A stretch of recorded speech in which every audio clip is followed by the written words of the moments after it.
Viewers, oil markets continue to remain on edge on day 13 of the war as well. There are no signs of de-escalation. Ships are wary of crossing the Strait of Hormuz. Brent crude remained under $100 per barrel for 2 days in a row after touching $120 per barrel on Monday.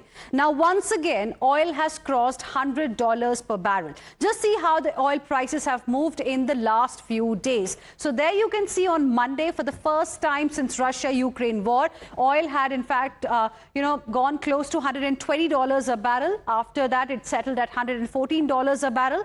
Then it cooled down a little bit. It came to around $89 odd a barrel on 10th of March. On 11th, it was at $86 a barrel. And today, on 12th of March, is back up again. $100 per barrel is the mark that it has crossed once again. Now, viewers, this has come despite attempts by International Energy Agency to rein in the rising prices. Last evening only, the IEA decided to release 400 million barrels of strategic oil reserves. This is much higher than 182 million barrels that was released after Russia invaded Ukraine in 2022. And this is important. 2022, during the Russia-Ukraine war, 182 million barrels, in fact, were released. And then in 2026, now, as we are seeing a war between US, Israel and Iran, 400 million barrels is what IEA has decided to release. Now, also, it is important to note that despite this big decision by IEA,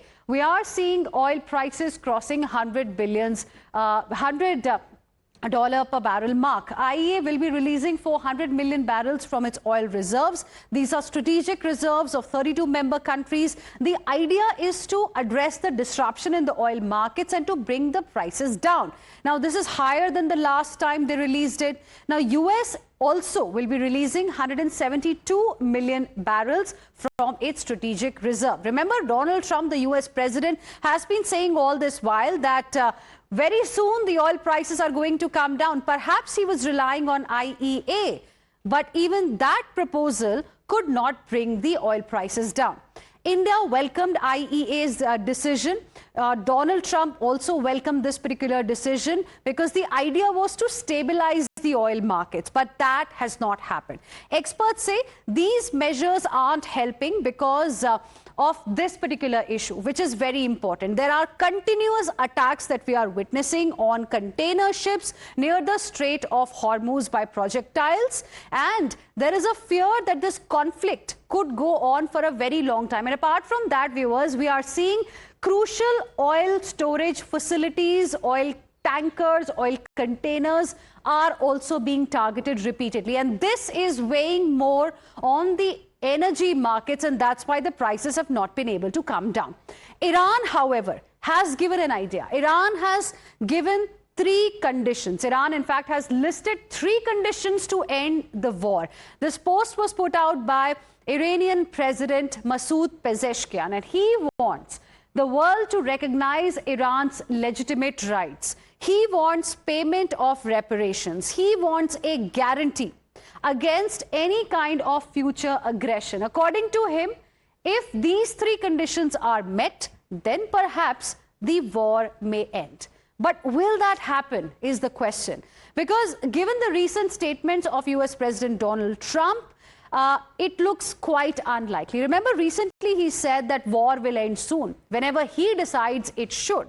But the cost of the war is crude for countries like India. High crude for us for a long time will mean high import bill, high inflation, and a direct impact on our economy. So this is not a good news for a country like India if it goes on for quite some time.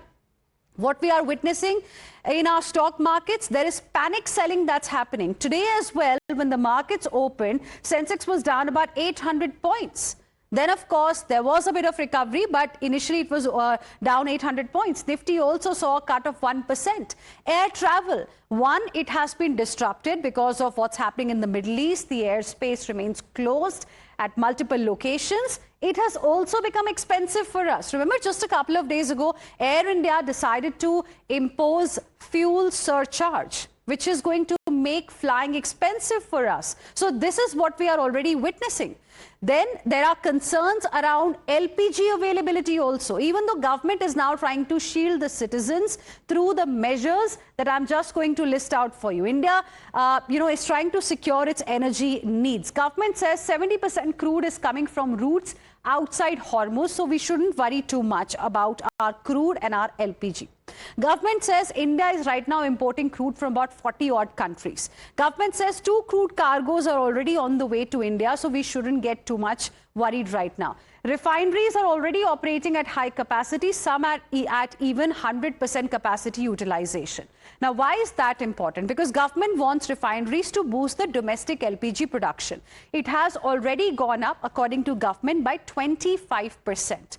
And this surplus or extra production that we are seeing, it's going to go directly to the household. So people should not worry, is what the government is saying. Government is saying there are going to be no cuts in domestic PNG, the piped natural gas that we get in our homes. And there shouldn't be concern among, vehicle owners who have CNG requirement, because there's going to be no cut when it comes to CNG requirement for vehicles. Government says LPG delivery cycle of 2.5 days, it remains as it is, so there's no change. So no need to get worried is what the government is saying amidst the crisis. Now,